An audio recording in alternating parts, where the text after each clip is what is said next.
Welcome to Always Ageless, the show where we break the mold on aging, share real life stories, and give you tools to navigate life's next chapters with confidence. I'm Valerie Van de Zilver, and today we're taking a deep dive into one of the most important yet overwhelming journeys that's helping our aging parents transition with dignity and ease, or helping ourselves as aging adults. My guest today is Patti Davis. She's been on our show before. We're glad to welcome her back. She's a senior transition specialist who, like me, has personally experienced the challenges of navigating care, resources, or lack thereof, and tough decisions with our own families. So if you feel lost, you're frustrated, you're just unsure where to turn, you don't feel like you're alone, because you're not. And we're here to make sure that you don't have to figure it out by yourself. We're here because we went through the same things that you are or may yet still have to go through. And that's why we've come together, because we care to make sure no one has to go through what we had to. So we're going to share journeys today. We're going to take a little bit different format today and have a conversation. We're going to answer questions from our viewers and our listeners. We're going to talk about the lessons we've learned, and most importantly, the practical solutions that every family needs to know before it is too late. So grab coffee. If you're driving, turn up your volume, roll up the windows, and take an easy chair and relax. So whether you're an adult child of aging parents, or you are the aging parent, or you're a caregiver, this show is for you. Welcome, Patti. Thanks for having me, Valerie. I look forward to the fun topic today. We've talked a lot about it. We have. So let's tell people why we decided to do this. Patti and I talk regularly about our passion for serving seniors. And finally, we said, we just need to get on the radio show and do this because so many people have questions, and we're going to go through some of those today. They have questions. They don't know how to get started. They don't know what to do. It happened to us. And we said, you know what? There must be other people out there with the same challenges that we do. So today we're going to answer questions. We're going to do a little bit less of an interview style and more like a talk show style, little answers of questions. And if you have any questions, you can email us, and our email address is right down at the bottom of the screen. And even after the show, feel free to do that. This topic is so important to us because Patti and I both have a passion for, most of all, making sure that seniors are not taken advantage of, and that the people who are helping them and the seniors themselves know where to go to get the right resources. And that's what we're here for. We want to make sure you're protected, you're safe, you're happy, you're having a great life, and no one is taking advantage of you.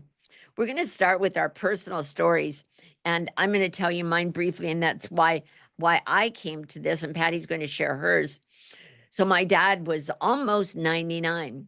And he had had some health problems, was in the hospital and came out. They called one day and said, and we got the call. If you're listening and you're probably laughing, saying, oh, I've had the call. Well, I got the call from the hospital. Your dad has to leave. Well, what am I going to do with him? Well, we're checking him out. What do you mean you're checking him out? We can't take care of him at home.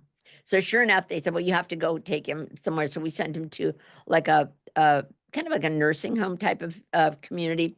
We took him there, and then 2 weeks later, they called and another call, right? Another call.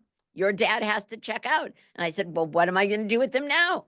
So I called a friend of mine who had been through a similar situation with her dad, said, Tammy, what did you do with your dad? She said, call Donaldin. I called Donaldin. Donaldin said, go call these 5 people and find what we classify, Patti, correct, as a board and care home, correct? That's correct. I visited these homes. I had no idea what I was looking for. No idea at all what the price was going to be, what I should ask, the questions I should ask, what to do, nothing at all. So I found Dave. Dave owns 5 homes in Huntington Beach and Fountain Valley. And Dave showed his homes to me. And together we selected one that I thought would be good for my dad. But again, didn't know anything about negotiating, didn't know what to expect, didn't know who was going to take care of dad. Fortunately, it was close to where we lived, so we could go and see him often. As it turned out, my dad didn't end up staying there very long. He passed away. But I thought to myself, there must be other people like me who don't know what to do, and I should be helping them. And sure enough, one of my mom and dad's very closest friends got sick. His daughter called me and said, what did you do with your dad? I said, call Dave. And sure enough, she found one of Dave's homes, and her dad passed away shortly thereafter also. But we've all talked about the fact, and then we ended up selling those homes, and these people had no idea what to do. And fortunately, we were there to help them. So, Patti, tell them your story. What happened with you? Because I know you were kind of unprepared for being in this situation as well, right? Oh, absolutely. I was totally unprepared. My mom had called me, said she had been diagnosed with cancer, and could I come down and go to the doctor with her? So we had to go through a series of tests. At one point, she came home and she couldn't do anything for herself. She lived about 2 hours away. So um, the doctor said, we'll call somebody to come in, for a couple hours a day. And it's what I found out is home health care. How do you find somebody like that? So no one could tell me. I didn't have anybody to call because no one had been through that yet. So I looked in the ads, found somebody, and they And weren't that's kind of reputable. scary. It was, and they wouldn't come, they didn't call. I was managing the schedules. Then she went back into the hospital. She went into a nursing home, or skilled nursing, excuse me. Sure. Yeah. And it was horrible. And I didn't know that I could have fought, basically the hospital or talked to the hospital about finding another location. I thought, oh, well, they said she has to go here. So she did. And it was not a good experience. Then they sent my mom home because of insurance. And so they sent me home, but they didn't tell me where to get the oxygen. They didn't tell me about hose sizes, nothing. So I'm saying, how do I do this? What kind of company? I had no clue. And then they said, well, she can't be home anymore. So you need to put her someplace. And it's like, well, where? No one told me anything. And then I found a residential home care place. I didn't know about assisted living. I didn't know about anything. So we put her in the first one we came to. My brother came down and she died 3 days later. And the thing Oh, is, I think they messed up her medication, but I didn't have time to research. I didn't know how to research, or I didn't know anything. And so then what happened, I had to sell her home. And that was the last thing I wanted to do. And I had to go through all of her things, determine what was junk. And again, I was so lost. Then some friends started going through that, and their mom, one got dementia. All of a sudden, she couldn't live at home anymore. And what do you do? Well, somebody told them to go look at assisted living. So then they're running around. They didn't know about a placement person. I didn't at that time either. So when I got into the senior industry, they said, well, Patti, what do you do? So I told them, and they said, I wish I would have had somebody like you when my mom got sick.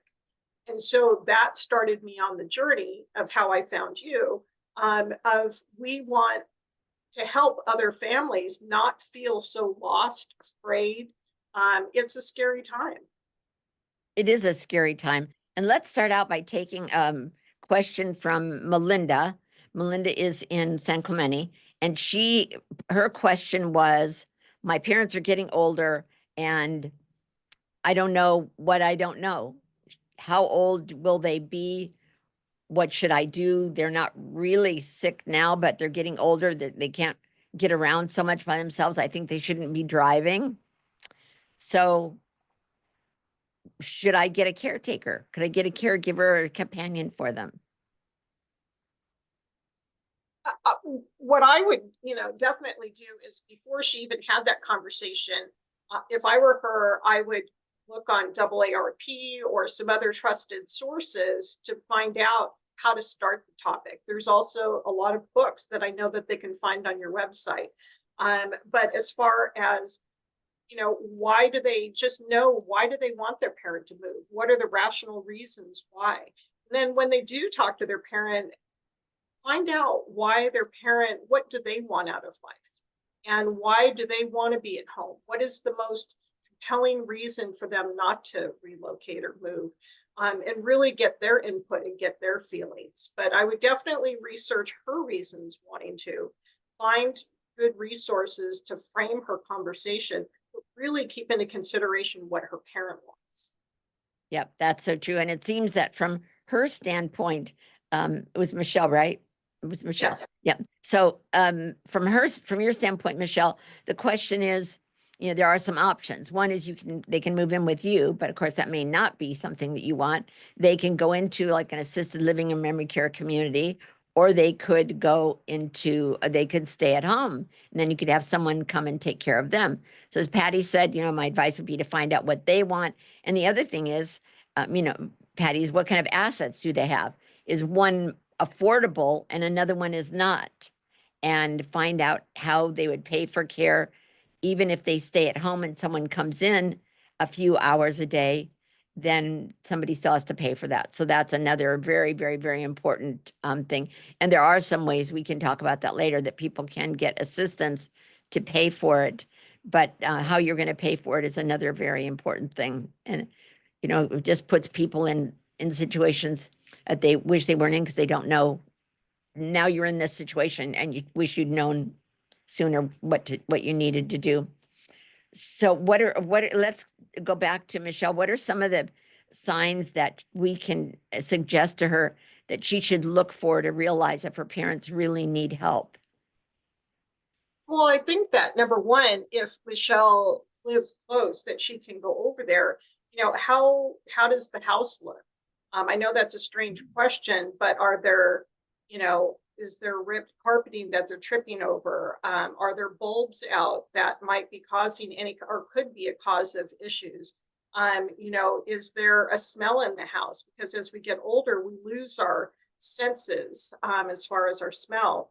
And so there might be, food that's lasting longer in refrigerators or cupboards or on the counter. Yeah, And so really kind of take an inventory of what that house looks like inside. What are the living conditions?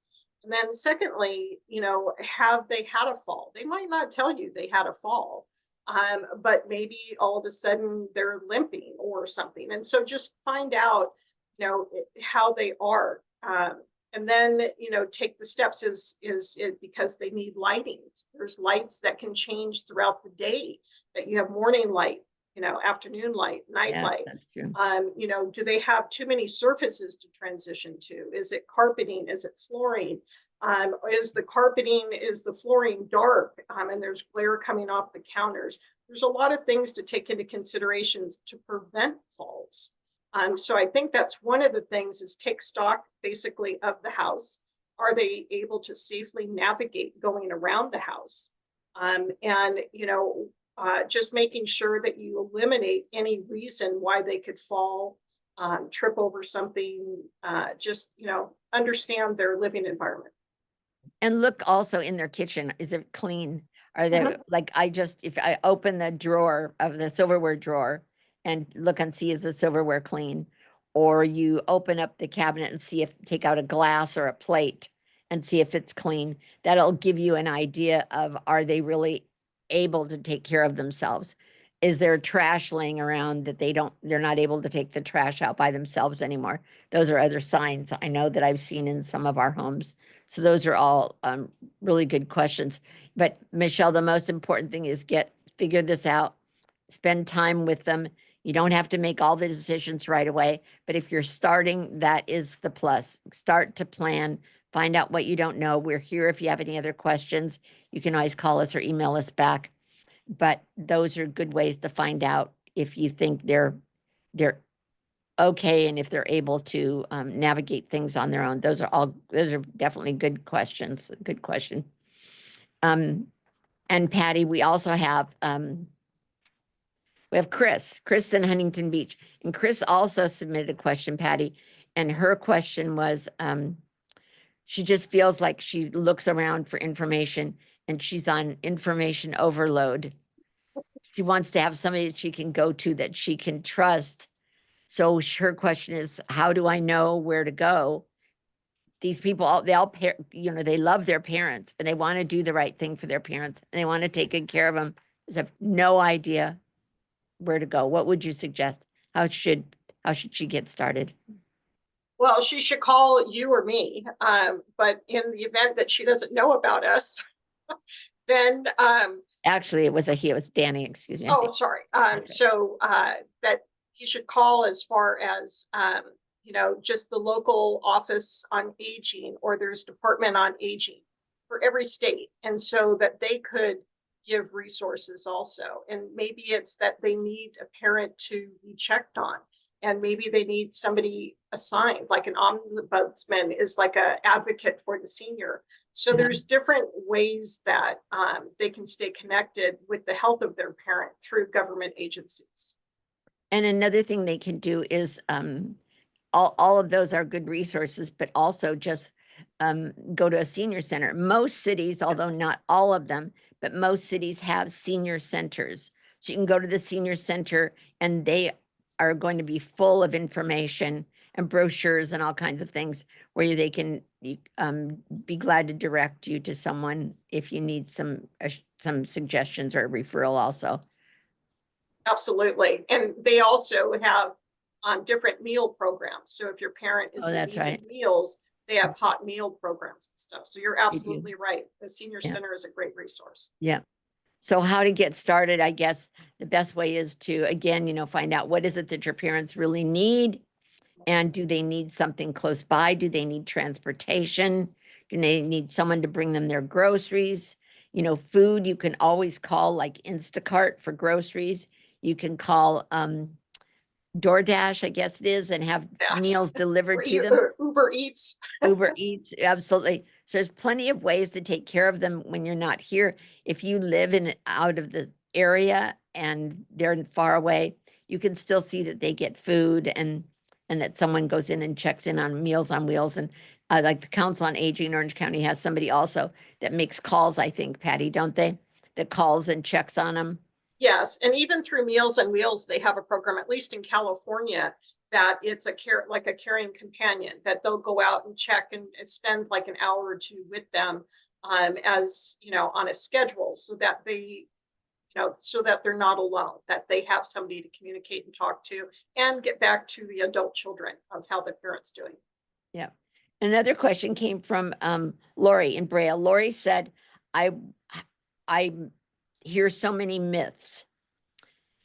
How do I know what's true and not true about senior care? Well, that sure is a good question. We definitely want to protect our seniors from scams. So how can we do that? For the protection of scams? Sure. Yeah. Well, no, Well, let's talk about myths first, the myths about got senior it. care. Okay, so the ones that I love the most are only old people have to go into assisted living. It's like a nursing home. Or that, the meals are horrible. They feed you really bad there. Or I have to give up my life to go in there. They're going to take everything away from me. There's so many different misconceptions as far as what assisted living is like.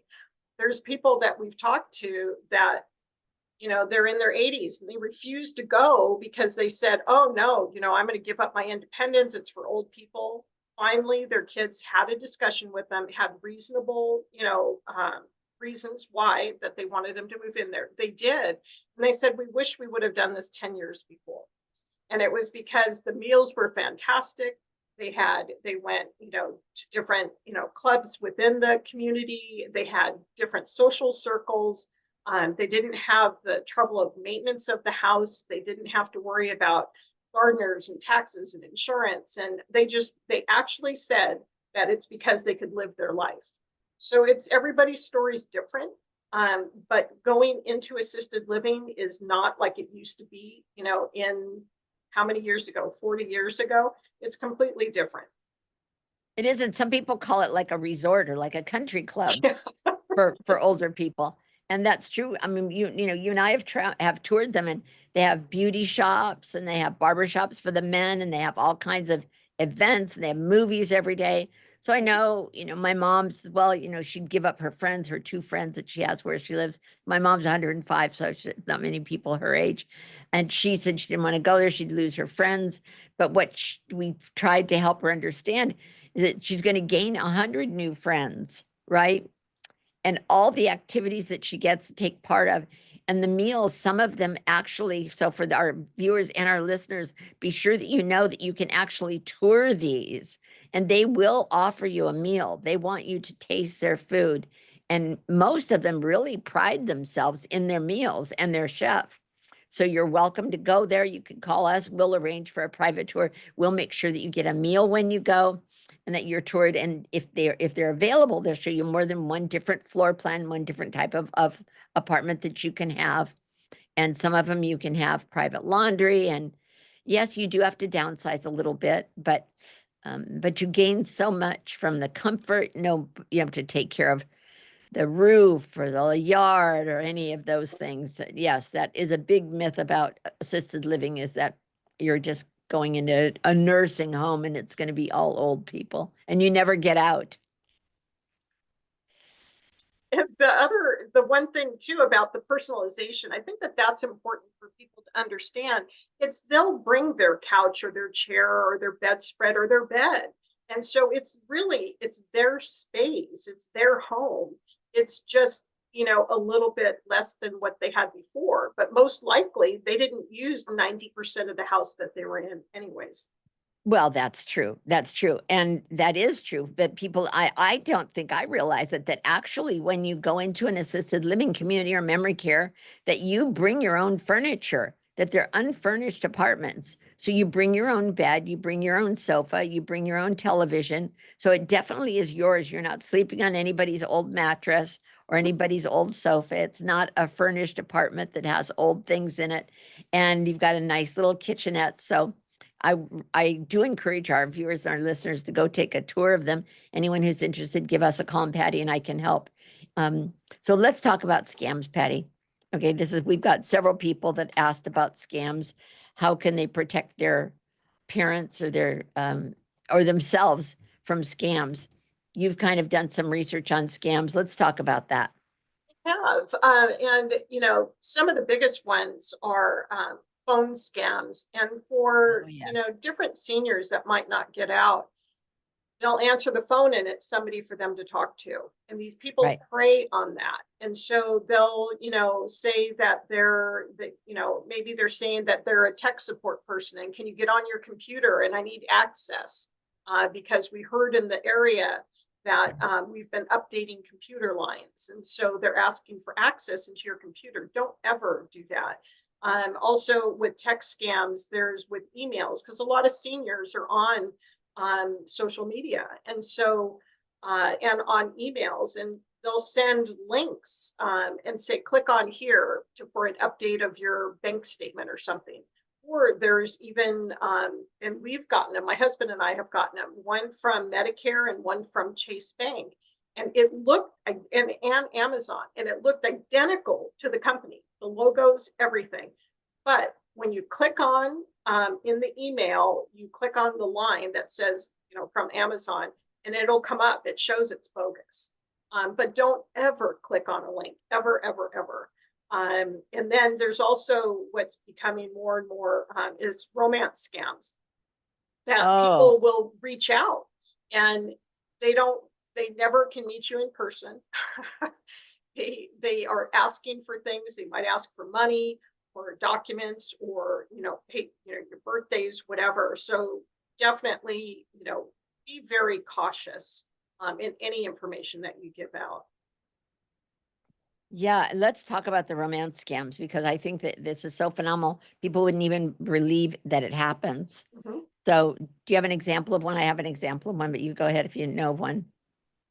Well, other than my 14-year-old grandson that thought he had a girlfriend that turned out it wasn't a girl. But as far as with actual adults, yes, I've heard of them where, it's a man. A lot of times it's the men that are lonelier than the women because they don't have as broad a social circle. And he thought that he was dating this woman, but she lived in a different state. She couldn't come to see him. He didn't have the money to go see her, but all of a sudden she'd have oh, her plumbing got stopped up. Can you send me money so I can pay the plumber? And so it's things like that. And they'll just keep working it until it gets larger and larger, the amounts, that the person will give. But they never, they don't, they don't talk to them. like over the phone. It's always through social media. So just whoever it is, just be very cautious. It's, with the invention of AI, that they can make people even look real. So just be very cautious. And then they can make it sound like your grandson. They'll say, oh, your Mhm. grandson needs your help. And then we're sending someone to pick up the money right away. So then we can help your grandson get out of jail. And they send a girl to your house to pick up money, and it's all just a scam. And I unfortunately had someone who's um, had a relationship with a lady over the phone, and she was going to come and visit him. So of course she needed money for her plane ticket, and to the tune of several $100,000. And of course she never arrived. And then of course she stopped returning his calls, and the poor gentleman lost everything he had and went from owning a big house to living in the bedroom of one of his relatives. And that is just a really, really, really sad thing. So we don't want that to happen. That's very, very, very sad. So scams is one of the biggest things. And those of you who did ask about scams, here's what we recommend. First of all, teach your parents how to be tech savvy. Teach them that it's okay to say no on the telephone, because these people, our parents, were all raised to be polite, to be kind to each other, to help each other, to love one another, right? And they aren't prepared to be able to say no. They don't want to say no. They want to be nice people. So teach them how to detect a scam. Tell them don't open anything.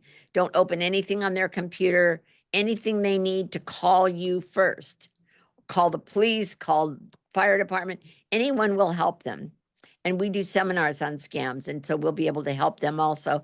If they're interested, you can let us know and we'll invite them to one of our seminars. So scams, Patti, was by far the number one question that we got from our listeners and our viewers.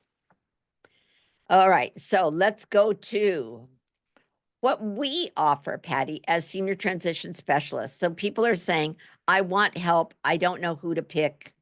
My mom lives in another city. I can't run over there every night, or my dad. So what should I be doing?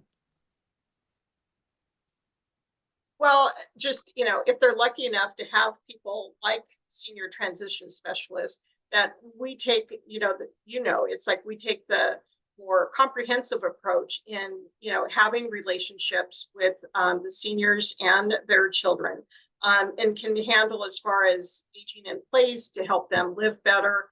We can help them determine as far as give them options of maybe other living accommodations if they're downsizing. They're going to go to, any kind of senior living community, to estate sales and moving. But that takes a lot of people. And so we're kind of like the hub of, we have already all the resources and relationships that we've established over time, so that the children, they don't have to go to one person to find out, oh, help me find a place for my mom to go to another person, oh, I've got to sell all this stuff. How am I going to do it? To another person, how am I going to move them? Or, I need to talk to our attorney, but my mom doesn't have one. Or, there's so many layers of needs that people have as we get older. And so that is our job, is to have the connections, to make it easy for families to make the transition. And we want to mention also that we don't charge for our service. So someone will say, well, how do you get paid? Well, how we get paid is that we eventually, there may be something that you need that is a service that we do. In the meantime, we have so many connections around the country. So if you're listening to us today and your mom is in another state, or you're in another state and your mom is in California, anywhere in California, we can serve you. So be sure that let us know how we can help. The importance here, Patti, is for people to do proactive planning rather than reactive crisis management. And we want them to, it's so hard because it's better to just put everything off till tomorrow. But then what will happen when the call comes, right? Or the crisis happens? So what would you say to people about planning ahead? Well, definitely do it sooner rather than later. My mom didn't want to plan ahead. And I said, Mom, you got to at least have a will. She goes, well, I'm not wealthy. I said, you don't have to be wealthy. It's, No. what's going to happen, to your mobile home or your, do you want to leave any money to your grandkids? It's, your savings, you're just with anything. So she thought it was just for rich people, and it wasn't. So I did talk her into getting a will.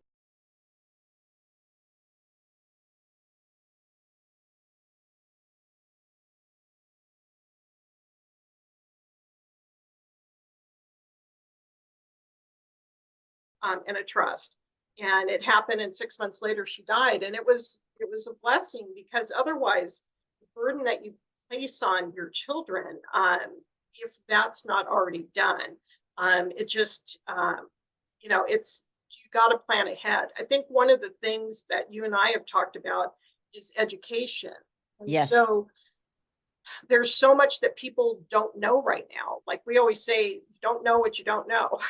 So start looking to the future. It's like there are, a lot of things to start looking at. Is your health good? And can I get healthier?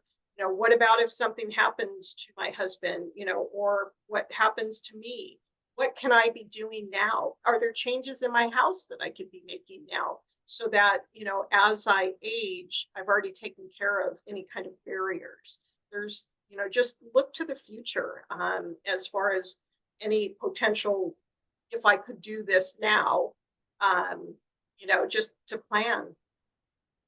But we've got one here from Margot, and she wants to know, she said, my dad is so stubborn that he won't do anything. He thinks I'm only suggesting it because it's my idea, and that I won't listen to him.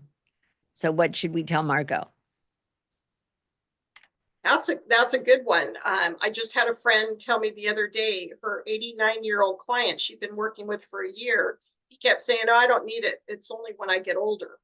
Then he fell 4 times in 1 week, and he never thought about the future. She kept trying to have him think about the future. So, Margot, what I would suggest is, talking to your dad, hey, let's just look at these potential options. Here's my concerns. What are your concerns?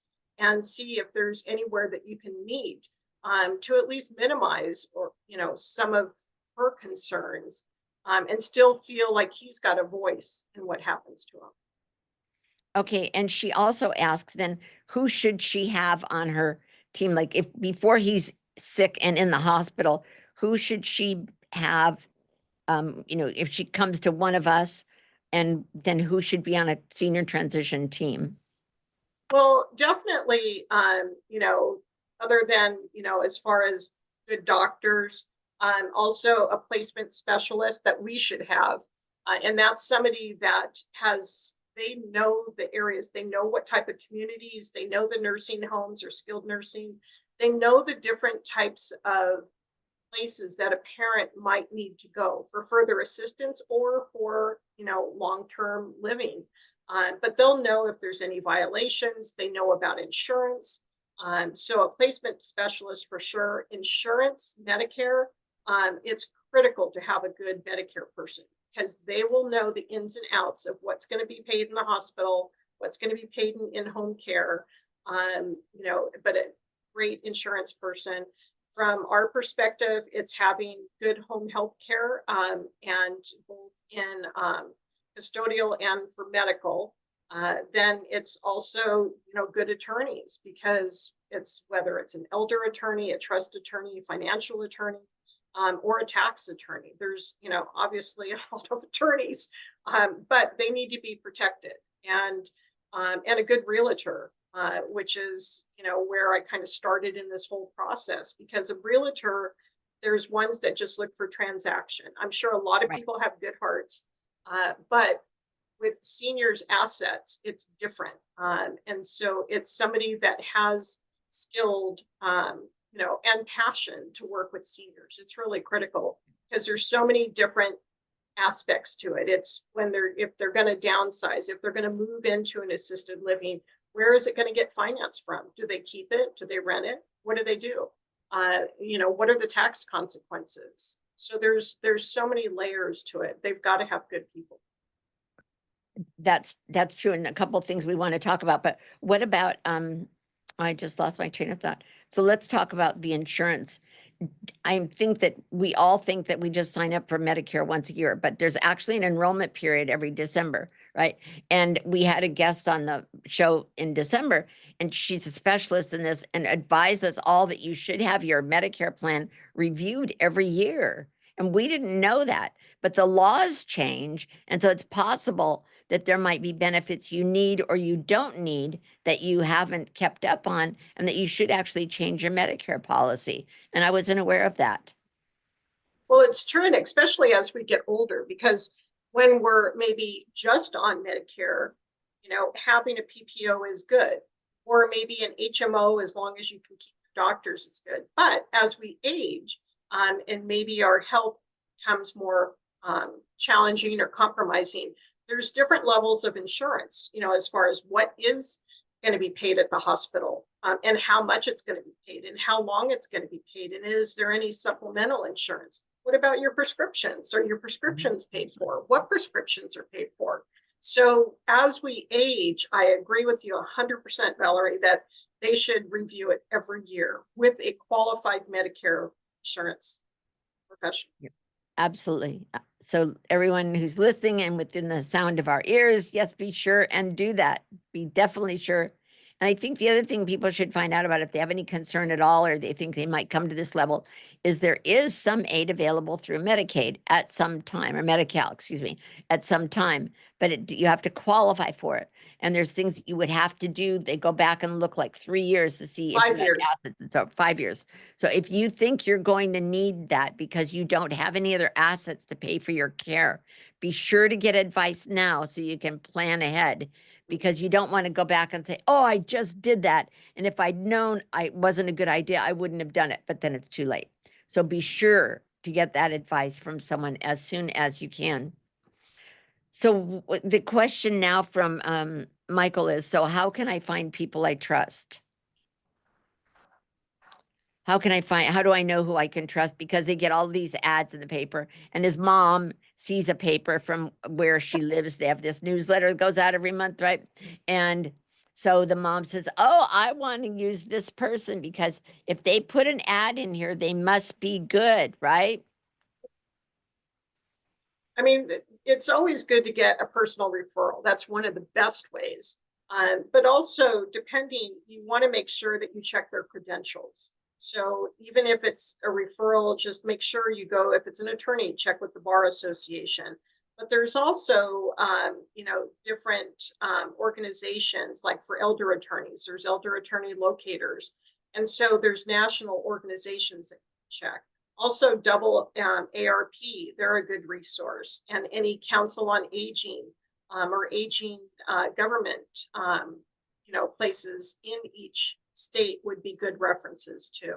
And the senior centers also. I keep forgetting about that one, and that's the Senior most centers. important one. The senior centers may not refer them directly, but they might give you a booklet of people that they've vetted or something. So you might want to just check on that. Yes. All righty. So what can you expect these professionals, what would they expect a senior transition specialist like us, or a senior home coach, which is another designation each of us has? So what can they expect from us? What are we going to help them find a caregiver? Are we going to be their caregiver? What exactly do we do? Well, I think one of the first things that we would do is we would talk with them over the phone. It's always free, and if possible, definitely. Well, I mean, I would want to, come out and meet with them and really hear their story and hear their, challenges or needs, and whether it's the senior or the family with the senior. But you need to hear what they're up against and what their needs are, and then from there, it's just a matter of helping provide those resources. And it's what's best for the client, not what's best for me. I don't get paid, but it's what's best for the client. And so that we have so many trusted experts on our team of resources that's who we would do. We would, refer them to. But the thing is that we're better than a booklet, because if we go, Good if phrase. you know that you need a caretaker, but all of a sudden you need more than a caretaker, then you have to look back in the booklet, or you have to ask somebody else. the good thing with us is you just give us a call because we'll stay involved in the whole process during the, during their life. We stay involved. It's about relationships. Yes, So yes. we're better than a booklet. And we're not going to just leave them, right? We're not going No, to just give them a list of go no, call Dave and no, leave them, right? no. We're going to stick with them and be with them and help them make sure that they're respected, that they're educated, that they're making decisions from a place of information, not just being stuck to make decisions on their own. And I think that is so sad, Patty, when I hear these stories of people, they're in Missouri, their mom just died, sent me to the dad's house over in Bellflower, and the dad's there, he has no idea what to do, can't afford to stay in his house by himself. And there are options, but he doesn't know what they are, and he doesn't know who to believe. Yep. And that's such a sad situation. All right, so let's go to a call from Ellen, and she says, if she calls us, what would we do? Were we going to do an interview, or is there a process they have to go through to use our services? Well, I mean, definitely talking to them, as we'll be asking questions again, just, what we kind of referred to, finding out what their situation is, what is their concern, and then definitely an in-person meet. But if they live in a different state, then it's a matter of finding out what their needs are. And that's the great thing. What you mentioned is we have contacts all over the country. And so if she's calling from Maryland to California, Right. then we know that, it's, we've got the resources across the United States, but it's a matter of really just kind of asking the questions of what happened. Was there something that constituted a crisis? Right. Are they thinking ahead, like what you've talked about, planning ahead? So where are they in life? What is their immediate need? And then we begin that relationship. Right, right. And let's be sure that everyone who's listening and viewing knows that this is not a sales presentation. No, This show we have nothing to sell you. We do not sell you. We are not salespeople. We are here to just because we have a passion for this. We've gone through it with our own parents. We don't want you to go through it with your parents. We want to help you avoid all of these pitfalls. And that's why we're having this conversation today. So, Karen in San Clemente asks, so when is the right time to talk about transitions? Because whenever I start talking, and I've never gotten along very well with my dad, she says, and now I have to have a discussion when none of us have ever had that happen, right? Now I have to have a discussion with my dad, and I want to tell him what he has to do, but he doesn't want to listen to me. So I need to make my approach more gentle and more of a discussion. So what can she do? well, and just, she needs to do some kind of searching in her own heart, and also research a little bit what topics could she talk to her dad about. And I think we mentioned earlier, there's, some books out there about the way to talk to your parent. And, on the AARP, it's got different topics and stuff. There's different videos out there, but really it's a matter of knowing uh, what she would like to happen, but then what is the resistance from her father? What does he want? A lot of seniors don't feel heard, and they feel that their adult children are trying to just rush them into something or basically out of their house. Yeah. And no one is taking into consideration what they want.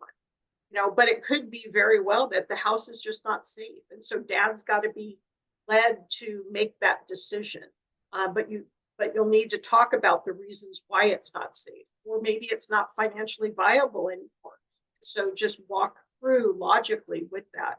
And hopefully that helps him. But sometimes, maybe you have to bring in a mediator. I don't, it just sometimes discussions are just difficult with family, No matter what age they are. no matter what age they are. Absolutely, absolutely. So isn't it balancing respect and reality? Right? You have to respect your parents because after all, they are your parents. After all, they raised you. After all, they deserve your respect. But then there's the reality of the situation. The reality of the situation may be that they need care, or they need to move, or they need to stay where they are, all of those things. So honoring their wishes while you're ensuring their safety. That's an excellent way to put it. Yep, absolutely. Better than, as good as, better than a book, huh? So we have Brian. Brian wants to know, he wants to know what he should do to put together a package for his parents, so all their documents will be in one place. What should be included in that? Oh, there's a lot of them. And there's, again, just, I know I keep going to AARP. They've got a list, but the really critical ones that he needs to have is the power of attorneys of who is going to be the decision maker. There's going to be one for finances, and there's going to be one for health, and then a living will, that, again, can make decisions for what, a trust, so that it has like all the assets inside it. But really, when you look at it, then it should be about what prescriptions that they're on, what are their insurance policies, who's their That's for sure. insurance broker, who's their attorney, what is the contact information, just as far as any kind of other documents that they need. Do they have a DNR, a do not resuscitate? So it's the important documents that they need in case a crisis happens that can be accessed easily. Let's talk about something that we've discovered this week that we both learned about, and especially came up as a matter of discussion about the recent fires in Los Angeles. And that is insurance. And if your name is not correct on your insurance policy on the same title as it is on the house. So tell us about that. Well, that was a learning for me too. It's always something for us to always learn, right? Yes. But yeah, you definitely have to make sure that you understand, that it should be exactly the same. And that kind of goes along with any kind of will or trust that you have. When you have it in a trust, your mortgage, your title is going to be in there, and you need to make sure that the current information is in there, because what about if you sold your house 5 years ago, but it's still in there? Or what about if you bought a house and you didn't put it in there? So you have to match up, kind of the name, the trust should be on the mortgage. But also what you're saying with the insurance, it has to match up, because otherwise today's society, insurance might look for ways to delay payment Or deny the payment. So Yeah. what that means to our listeners and our viewers is, if you put your home in a trust, for example, and the title of the house now is in the name of the John Jones and Susie Jones, husband and wife, living trust, dated May 16th of 1922, whatever. Anyway, maybe not 22. And then your house burns down, as happened in Los Angeles. So you call the insurance company, and oh, well, our insurance policy is in the name of John and Sue Jones, but the title of the house is in the name of John and Sue Jones Living Trust. So that's not the same. Therefore, we don't have to honor the insurance policy. Do not let that happen to you.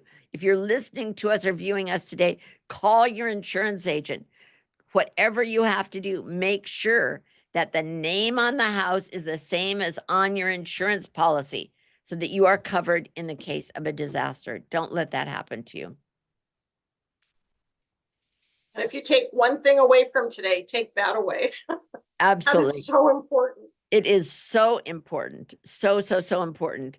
All righty. So we have another question here. All right. When should we start downsizing? This is Ray and Karina, and they actually are older, and they're thinking of moving out to Hemet, where we have a lot of senior lower priced homes. And they want to know, when should they start downsizing? Right away. Whether you're not, we've talked about this before, whether you're decluttering, which is you're minimizing what you have in your house for things that you don't need anymore, to downsizing, which is the square footage of the home that you're moving into. You might be in 2,900 square feet, but you only need 1,200 square feet. And so it's really a matter of, quality of life. Does that other 1,000 square feet you're living in benefit you in any way?